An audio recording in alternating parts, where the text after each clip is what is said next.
فبأي آلاء ربكما تكذبان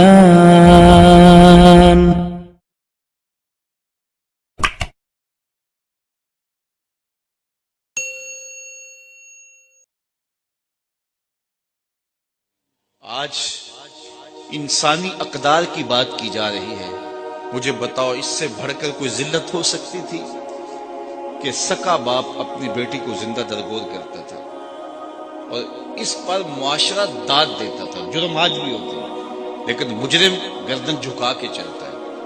لیکن وہ کیسا سفاکانہ زمانہ تھا کہ مجرم کو جرم پہ داد ملتی تھی اور جب وہ اپنی بیٹی کو زندہ درگور کر کے آتا تو معاشرہ اسے تحسین کی نظروں سے دیکھتا. اور یہ اتنا بڑا جرم ہے. اللہ قرآن مجید میں ارشاد فرماتا ہے وَإِذَا الْمَوْءُودَةُ سُئِلَتْ بِأَيِّ ذَنبٍ قُتِلَتْ. قیامت کے دن سب سے پہلا فیصلہ قتل کا ہوگا, سب سے پہلا سوال نماز کا ہوگا اور سب سے پہلا فیصلہ قتل کا ہوگا. دوسرے لفظوں میں یہ سمجھ لیں کہ حقوق العباد میں سب سے پہلے قتل کا فیصلہ ہوگا اور حقوق اللہ میں سب سے پہلا سوال نماز کا ہوگا. اور پھر اس قتل میں بھی سب سے پہلے ان بچیوں کا قتل جو زندہ درگور کی گئی, ان کے ظالم باپ کٹہرے میں کھڑے ہوں گے. اللہ تعالیٰ ان بچیوں سے پوچھے گا بِأَيِّ ذَنبٍ قُتِلَتْ, کس جرم میں تمہیں قتل کیا گیا. اب سوال یہ ہے کہ ان بچیوں کو تو پتہ ہی نہیں کہ ہمیں قتل کیوں کیا گیا. ابھی آنکھ کھلنے نہیں پائی تھی کہ نوچ لی گئی. ابھی شعور سنبھلنے نہیں پایا تھا کہ گلا دبا دیا گیا, مٹی تلے دبا دیا گیا.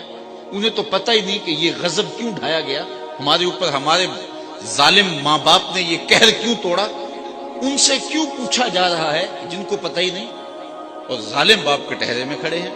اور دنیا کا یہ اصول ہے کہ مجرم سے اسباب جرم پوچھے جاتے ہیں, محرکات اسے پوچھے جاتے ہیں, صفائی کا موقع بھی دیا جاتا ہے. تو اللہ کی عدالت میں ان مجرموں کو جو کٹہرے میں کھڑے ہیں, پہنچ سے باہر بھی نہیں ہے, ان سے نہیں پوچھا جا رہا, ان بچیوں سے پوچھا جا رہا ہے بِأَيِّ ذَنبٍ قُتِلَتْ. تو یہ سوال اٹھایا مفسرین نے, ان بچیوں سے کیوں پوچھا جا رہا ہے, ان کے ظالم باپوں سے کیوں نہیں پوچھا جا رہا. تو جواب یہ دیا کہ بیٹیوں کا قتل اتنا گھنونا جرم ہے کہ اللہ تعالیٰ ان ظالم باپوں سے بات کرنا بھی گوارا نہیں کرتا. وہ اس قابل بھی نہیں ہے کہ ان سے خطاب عتاب بھی کیا جائے. اس لیے کہا ان کو جا رہا ہے اور جھڑکا ان کو جا رہا ہے. تو اتنا بڑا جرم جٹائی کے ساتھ ہوتا ہے, فخر کے ساتھ ہوتا ہے, معاشرے میں داد ملتی ہے اور کوئی اس کے راستے میں رکاوٹ ڈالنے والا نہیں ہے. یہ میرے حضور تھے جنہوں نے آ کے کہا بیٹیوں کو قتل کرنے والوں سن لو, میری بیٹی فاطمہ میرے جگر کا ٹکڑا ہے. اس کو صرف ہم کلمہ محبت کے مزاج میں لیتے ہیں, ذرا اس پہلو پہ بھی غور کیجیے. جب بیٹیوں کو زندہ درگور کر کے باپ فخر کرتا ہے, اس زمانے میں یہ کہنا کہ میری بیٹی میرے جگر کا ٹکڑا ہے, یہ کتنی بڑی بات تھی. اور فرمایا جو دو بہنیں اور دو بیٹیاں اللہ کی رضا کے لیے تربیت کر کے پروان چڑھا کے ان کا نکاح کر دے, کل قیامت کے دن وہ میرے ساتھ اس طرح ہوگا جس طرح میری یہ دو انگلیاں ہیں. ایک شخص کھڑا ہوا, حضور اگر کسی کی دو بیٹیاں نہ ہوں تو ایک ہی بیٹی ہو, تو فرمایا اس کو بھی یہ اعزاز ملے. تو کہاں بیٹیاں زندہ درگور کی جا رہی ہیں اور کہا جس کی ایک بیٹی ہے وہ آرزو کر رہا ہے کاش کہ میری بھی دو بیٹیاں ہوتی. یہ تھی تبدیلی, یہ تھا حضور کا لایا ہوا دین. میں وہاں گجرا والا مارکیٹ میں گزر رہا تھا تو میں ایک بوڑھے شخص کو دیکھا کہ اس نے اپنی کمر پہ بوریاں لادی تھی اور چل رہا تھا. میری شناسائی تھی تو میں نے روک کے پوچھا کہ آپ اس بڑھاپے میں کام چھوڑ کیوں نہیں دیتے. تو اس کی آنکھوں میں نمی آ گئی اور ایسے اس نے انگلی اٹھائی اور آج تک وہ اس کا انداز مجھے بھولتا نہیں ہے. اس نے کہا کہ جناب میری ایک بیٹی رہتی ہے جس کی میں نے ابھی شادی کر دی ہے. تو میں سوچنے لگا کہ یہ باپ تو زندہ درگور کرتا تھا اور آج یہ بڑھاپے کے باوجود اپنی کمر پہ بوریاں لاد رہے ہیں کہ میں نے بیٹی کی شادی کر دی تھی. یہ بھائی تو قتل کر دیتا تھا کل میرا کوئی بہنوئی نہ کہلائے, اور آج وہ فیکٹری میں اوور ٹائم لگا رہا ہے, پردیس کاٹ رہا ہے, دکھ برداشت کر رہا ہے, میں بہنوں کے ہاتھ پیلے کر رہا ہوں. تو ان کے سینے میں یہ پیار کس نے لکھ دیا؟ جواب ایک ہی آئے گا, میلاد والے نبی نے. اب کوئی شخص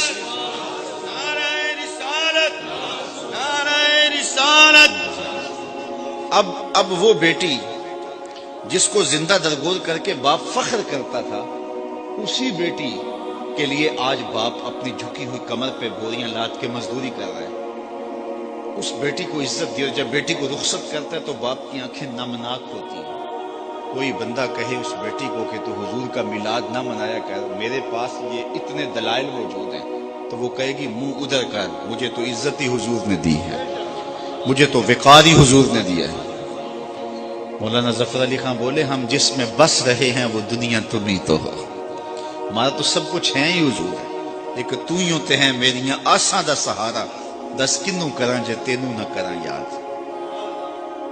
بہن کی آبرو نہیں تھی، حضور علیہ السلام حضرت شیمہ کے ساتھ جو پیار کی انوکھی داستان رقم کی، جب ان کے قبیلے کے لوگ پکڑے گئے اور وہ حاضر خدمت ہوئی اپنے لوگوں کو چھڑانے کے لیے، تو حضور استقبال کے لیے کھڑے ہو گئے، اور پھر حضور نے چند گھوڑے اور چند جوڑے دیے اور پوچھا کہ کدھر آئی ہو، تو انہوں نے کہا کہ اس مقصد کے لیے آئی ہوں، تو فرمایا تم نے ویسے پیغام بھیج دیا ہوتا۔ اللہ اکبر۔ تو یہ تھا حضور کا دیا ہوا دین۔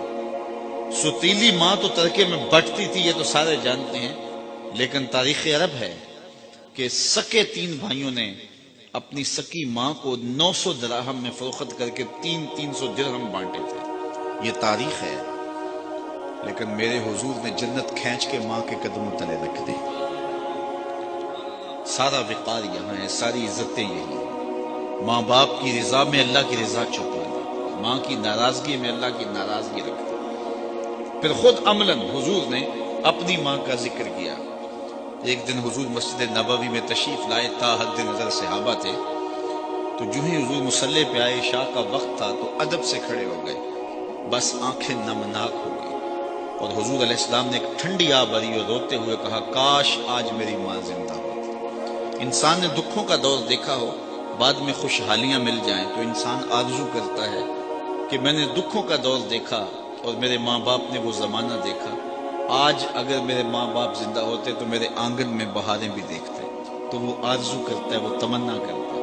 تو حضور جب پیدا ہوئے تھے تو باپ کا سایہ سر پہ نہیں تھا، 6 سال کی عمر تھی، ابوا کی ریت کے ٹیلے تھے، سید آمنہ کو سخت بخار ہو گیا، ام ایمن کو بلا کے کہا میرے اس بیٹے کو بحفاظت امیر قریش عبد المطلب تک پہنچا دینا، مجھے لگتا ہے میرا بخار جان لیوا ثابت ہوگا۔ پھر حضور سے کچھ باتیں کرنا چاہیے، لیکن ضبط کے بندھن ٹوٹ گئے، حضرت آمنہ کوئی باتیں نہ کر سکی۔ جو چند باتیں کی ابن حشام نے سیرت النبویہ کے اندر لکھی ہیں، کہا بیٹا ہر نئی چیز نے پرانا ہو جانا ہے، ہر باقی نے فنا ہو جانا ہے، میں بھی جا رہی ہوں، وذکرا باق وولدت طہرا، لیکن میرا ذکر نہیں مٹے گا، اس لیے کہ تیرے جیسا ستھرا بیٹا چھوڑ کے جا رہی ہوں۔ جن ماؤں کے بیٹے اتنے اچھے ہوں، ان ماؤں کا ذکر نہیں مٹا کرتا۔ یہ آخری لفظ تھے سید آمنہ کے کہ وصال ہو گیا۔ حضور ماں سے لپٹ گئے، امی آپ آگے بولتی نہیں، لیکن خاموش ہو گیا تھا چمن بولتا۔ پھر ماں کی وہی تدفین کی اور پتھر کے چھوٹے چھوٹے ٹکڑے قبر پہ رکھے۔ تجھے کن پھولوں میں ہم کفن دیں، تو جدا ہی ایسے موسموں میں ہوا جب درختوں کے ہاتھ پھولوں سے خالی تھے۔ آج مدینے میں حضور کی ماں کا انتقال ہوتا، فرشتے جنت سے پھول لے کے آتے، کتنے صحابہ جنازے میں ہوتے، لیکن 6 سال کی عمر، خیر حضور مکے چلے گئے، پھر وقت گزرے، لیل و نہار کروٹیں بدلتے رہے، پھر طائف کے بازار بھی آئے، مکی کی گلیاں بھی آئیں، پھر آج حضور مدینے ہجرت کر کے آئے ہیں تو ادب کی آیتیں اتر گئی ہیں۔ خبردار میرے نبی کی آواز سے آواز بھی اونچی نہ ہو پائے۔ میرے نبی سے بات کرنی ہے تو پہلے گھر جاؤ، صدقہ لو، پھر فقیر ڈھونڈو، پھر خیرات کرو، پھر میرے نبی کی چوکھٹ پہ آؤ، تمہیں پتہ چلے کتنی اونچی بارگاہ میں آ گئے۔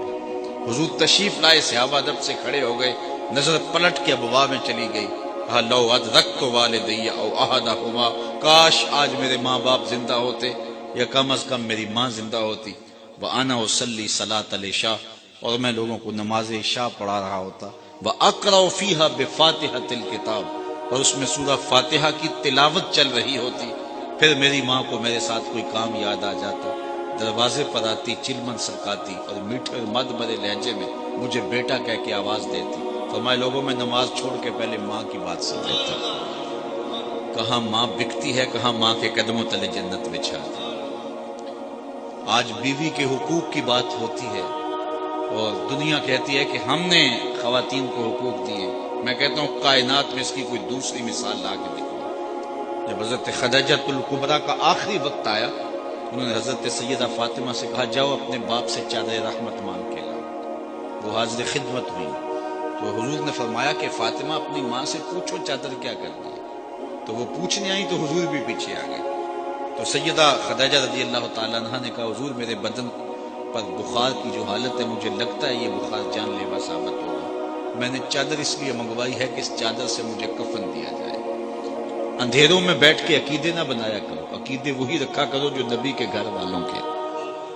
سیدہ آمنہ کا عقیدہ یہ ہے کہ حضور کے بدن سے چھوئی ہوئی چادر کفن کے لیے مل جائے تو بخشش کی ضمانت ہے۔ تو کہا حضور میں چادر اس لیے مانگی، حضرت خدیجہ نے کہا اس لیے کہ اس چادر سے مجھے کفن دیا جائے۔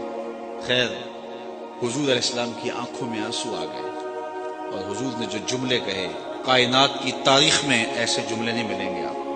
فرمایا خدیجہ تو نے چادر مانگی ہے، لو اردت جلدی لا آتیتک، اگر تو میری جلد بھی مانگتی وہ بھی اتار کے دے دیتا۔ کوئی لاؤ تو صحیح ایسی مثال۔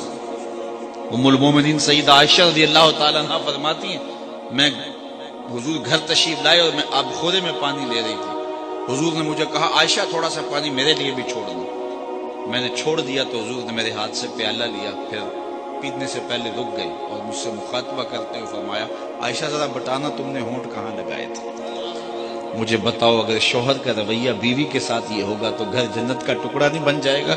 تو کوئی لاؤ تو صحیح ایسی مثال۔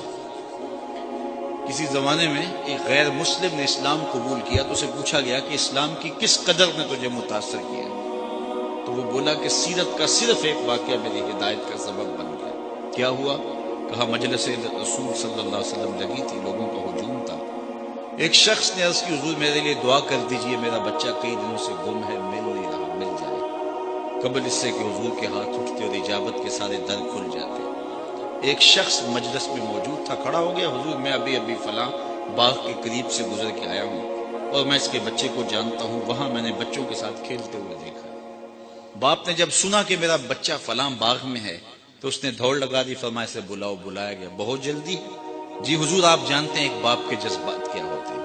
کہا اچھی طرح آگاہ ہوں، لیکن تمہیں بلایا ہے تو بلانے کا بھی ایک مقصد تھا۔ جی حضور ارشاد فرمائیے۔ فرمایا جب باغ جاؤ بچوں کے ساتھ اپنے بچے کو کھیلتا ہوا دیکھ لو تو بیٹا بیٹا کہہ کے آوازیں نہ دینے لگ جاؤ، جو نام رکھا ہے اس نام سے پکار۔ عرض کی حضور میرا بیٹا ہے، اگر میں بیٹا کہہ کے پکاروں گا تو حرج بھی کیا ہے؟ فرمایا تم کئی دنوں سے بچھڑے ہو، تمہارے لہجے میں بلا کا رس ہوگا اور تم نہیں جانتے، ہو سکتا ہے کھیلنے والوں میں کوئی یتیم بھی کھیل ہوگا، اور جب تم اپنے بیٹے کو بیٹا کہہ کے پکارو گے اتنا میٹھا لہجہ ہوگا تو اس کے دل پہ چوٹ لگے گی، کاش آج میرا باپ ہوتا تو مجھے بھی بیٹا کہہ کے پکار۔ کہا یہ شوق گھر جا کے پورا کر دے۔ کوئی لاؤ تو صحیح کائنات میں ایسا۔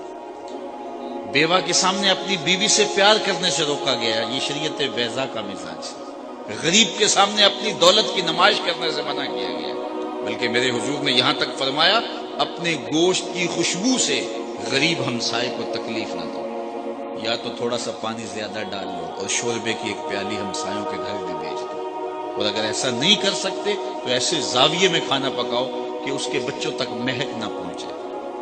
بچے ہوتے ہیں ضد کر بیٹھے تو وہ مزدور کیسے ضد پوری کرے گا؟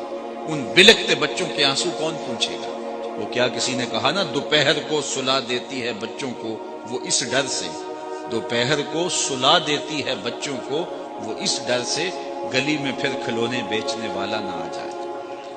تو کہا حضور کی سیرت کے اس واقعہ نے کہ یتیم کے سامنے اپنے بچے سے بھی پیار نہیں کرنا اور اس کو بھی جو ہے وہ بیٹا کہہ کے آواز دے دینی، اس نے مجھے بتایا کہ کتنی نزاکت قلبیہ کا لحاظ رکھنے والے حضور ہیں۔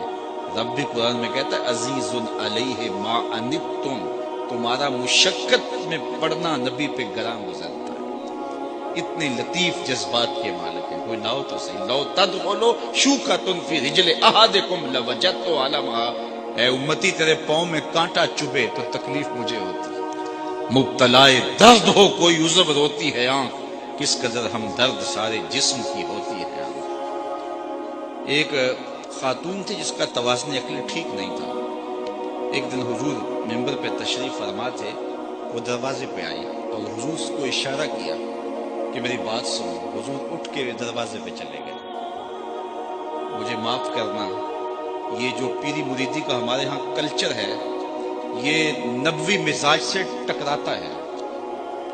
آج پیر بت بن کے بیٹھا ہوا ہوتا، اس کا سٹیٹس نہیں دیکھا جاتا۔ رسول اللہ سے بڑا سٹیٹس کس کا ہو سکتا ہے؟ اس بڑھیا کی بات سننے کے لیے حضور تشریف لے جاتے ہیں۔ اس نے کہا میں آپ سے کوئی باتیں کرنی ہے؟ کہا جی بالکل کرے۔ فرمایا کیجئے جو کہنا ہے کہو۔ اس نے کہا یہاں نہیں۔ کہا کہ آپ باہر کھلی جگہ پہ تشریف لے جائیں، میں وہاں آپ سے کوئی باتیں کروں۔ حضور وہاں چلے گئے۔ کڑکتی دھوپ، عرب کا موسم، اور اس عورت کا توازن عقلی بھی ٹھیک نہیں ہے، پھر باتیں سننے کے لیے جس کو حضور مل جائیں، وہ کیا کسی نے کہا نا، اسی شوق میں کی ہیں تجھ سے ہزار باتیں، اسی شوق میں کی ہیں تجھ سے ہزار باتیں، تیرا حسن تیرے حسن بیاں تک دیکھو۔ تو اس نے لمبی باتیں کی، جب تھک ہار کے خود جانے لگی تو صحابہ کہتے ہیں ہمیں غصہ تو بڑا آ رہا تھا اس عورت پہ، لیکن کہہ کچھ نہیں سکتے تھے، حضور خود دھیان سے سن رہے تھے۔ جب تھک کے جانے لگی تو ہم نے عرض کی حضور اس عورت کا توازن عقلی ٹھیک نہیں ہے، لوگ اس کو دیکھ کے راستہ بدل لیتے ہیں، جس کے پاس کھڑی ہو جاتی ہے پھر جان نہیں چھوڑتی۔ آپ کا وقت قیمتی، بدن نازک، اور کار نبوت کی اہم ذمہ داریاں، آپ ایسی ویسی عورتوں کی باتیں نہ سنا کریں۔ تو حضور نے فرمایا عمر پورے مدینے میں اس بیچاری کی کوئی نہیں سنتا، میں بھی نہ سنوں، ایک تو ہی ہوتے ہیں میری آساں دا سہارا، دس کنوں کراں جے تینوں نہ کراں یاد۔ تو کیا میں اس آقا کا میلاد نہ مناؤں؟ یار ساری زندگی میلاد میں گزار دوں، حق کے شکر پھر بھی ادا نہ کی۔ سویر کو بھی میلاد، شام کو بھی میلاد، دن کو بھی میلاد، رات کو بھی میلاد، ساری زندگی اس آقا کے نام لگا دوں، حق کے شکر پھر بھی ادا نہ۔ ہم اپنے میلاد کو چند دنوں تک محدود نہ کریں، پوری زندگی پر پھیلا لیں حضور کے میلاد کو، اور آقا کی غلامی اور حضور کی نیاز مندی اور حضور کی نوکری کا حق ادا کریں۔ حق ادا فی نفس ہی ہو تو سکتا نہیں ہے، لیکن اپنی زندگی ساری ان کے نام لگا دیں۔ جئیں تو حضور کے لیے، مریں تو حضور کے لیے، زندگی کی ایک ایک سانس وقف کر دیں حضور کے لیے۔ جن کے لب پہ رہا امتی امتی، یاد ان کی نہ بھولو نیازی کبھی، وہ کہیں امتی تو بھی کہہ یا نبی، میں ہوں حاضر تیری نوکری کے لیے۔ اپنی زندگی کی ایک ایک سانس حضور کے نام لگا کر کے حضور علیہ السلام کی غلامی، حضور کی نیاز مندی اور حضور کی نوکری اختیار کر کے ہم حضور علیہ السلام کی رضا اور حضور علیہ السلام کی محبت اور حضور کا پیار حاصل کر سکتے ہیں۔ میں ایک بات کہا کرتا ہوں کہ یہ میلاد تو عربی کا لفظ ہے، اس کو اردو میں یوم ولادت کہتے ہیں، اور انگلش والے اس کو برتھ ڈے کہتے ہیں۔ تو جب کسی کی برتھ ڈے پہ آپ جاتے ہیں تو خالی ہاتھ جاتے ہیں یا کچھ تحفہ لے کے جاتے ہیں؟ تو کوئی تحفہ تو لے کے جاتے ہیں نا، اور تحفہ بھی وہ لے کے جاتے ہیں جس سے وہ خوش ہو۔ بچہ ہو تو کھلونا لے جاتے ہیں، بڑا ہو تو اس کی مزاج کے مطابق وہ چیز لے جاتے ہیں۔ تو حضور کے میلاد پہ آئے ہو پھر کوئی حضور کو بھی تحفہ پیش کرتا ہے، تو تحفہ وہ پیش کرو جس سے حضور خوش ہوں گے۔ حضور کس سے خوش ہوں گے؟ خود حضور سے پوچھ لیجئے۔ حضور فرماتے ہیں وَجُعِلَتْ قُرَّةُ عَيْنِي فِي الصَّلَاةِ، میری آنکھوں کی ٹھنڈک نماز میں رکھی گئی۔ تو کیا آج کے اس محفل میلاد میں ہم عزم کر کے اٹھیں؟ خیر سے جتنے لوگ آئے ہیں ان میں سے تو شاید کوئی ہو جو نماز نہ پڑھتا ہو، لیکن یہ عزم کر کے اٹھیں کہ ہمارے خاندان کے اندر کوئی بے نمازی نہیں رہے گا۔ اتنے زور کے ساتھ ہم کام کریں گے، اتنی شدت کے ساتھ ہم کام کریں گے، اتنی محنت سے ہم کام کریں گے، اتنے خلوص سے ہم کام کریں گے کہ وہ مجبور ہوگا ایک دن تجھ کو بھی جیت لیں گے ہم محبت کے زور پر۔ تو اتنا پیار سے کام کریں گے کہ وہ مجبور ہو جائے گا۔ اپنی مسجدوں کو رونق دو، اپنی پیشانیوں کو سجدوں سے آشنا کرو، سویر شام حضور پہ درود پڑھو، اور زندگی کی ایک ایک ساتھ حضور کے نام پہ لگا دو۔ اقبال کا سارا فلسفہ نچوڑو تو جو رس نکلتا ہے، جو جوس نکلتا ہے، وہ یہ ہے کہ محمد سے وفا تو نے تو ہم تیرے ہیں، یہ جہاں چیز ہے کیا لوح و قلم تیرے ہیں۔ ڈاکٹر ہے لیکن بت کے آگے ہاتھ جوڑے کھڑے ہیں۔ علم کی اتھارٹی ہے، اسے سمجھ نہیں آتی کہ اپنے بدن پہ بیٹھی مکھی تو اڑا نہ سکے، میری ضروریات کا کفیل کیسے ہو سکتا ہے، لیکن ہاتھ جوڑے کھڑا ہے۔ دوسری جانب MBBS ڈاکٹر ہے اور گائے کے پیشاب کو تبرک سمجھ رہا ہے۔ اس کی طب نے اسے نہیں بتایا کہ اس میں کتنا تعفن ہے، اس میں جراثیم کتنے ہیں، لیکن اس کو تبرک سمجھ رہا ہے۔ میرا تعلق ایک دیہات سے ہے، اور میں نے اپنی مسجد کی ٹوٹیوں پر ایک 7 سال کا بچہ دیکھا جو اپنے پائنچے کو مل مل کے دھو رہا تھا۔ تو میں نے اس کو کہا کہ اتنا زیادہ پانی تم نے کھولا ہے، جھڑکنے کے لہجے میں کہا۔ تو اس نے کہا حضرت میں گلی سے گزر رہا تھا، کسی جانور کے پیشاب کا چھینٹا میرے پائنچے پہ گر گیا اور میں سکول جا رہا ہوں۔ وہ کسی دارالعلوم کا فاضل نہیں تھا کہ جس نے نجاست خفیفہ و غلیظہ کے حکام پڑھے ہوں، سکول کا بچہ تھا اور پائنچے پہ پڑے ہوئے پیشاب کے چھینٹوں سے اپنے لباس کو مل مل کے دھو رہا ہے۔ تو میں سوچ میں پڑ گیا کہ اس ڈاکٹر کو تو سمجھ نہیں آئی، اس 7 سال کے بچے کو سمجھ آ گئی۔ تو میرے اندر سے آواز آئی، ہے وہ ڈاکٹر لیکن اس کے ہاتھ میں دامن میرے حضور کا نہیں ہے، اور یہ ہے بچہ ماں نے گڑتی میں حضور کا پیار دیا ہے، تقدس روح تک اتر گیا ہے۔ تو اگر روشنی چاہیے، تقدس چاہیے، اجالا چاہیے، زندگی کا حقیقی نور چاہیے، تو وہ آمنہ کے لال کی دہلیز سے نصیب ہوگا۔ تو ہم خود آشنا بھی نہ ہوتے اگر ہمیں حضور کی دہلیز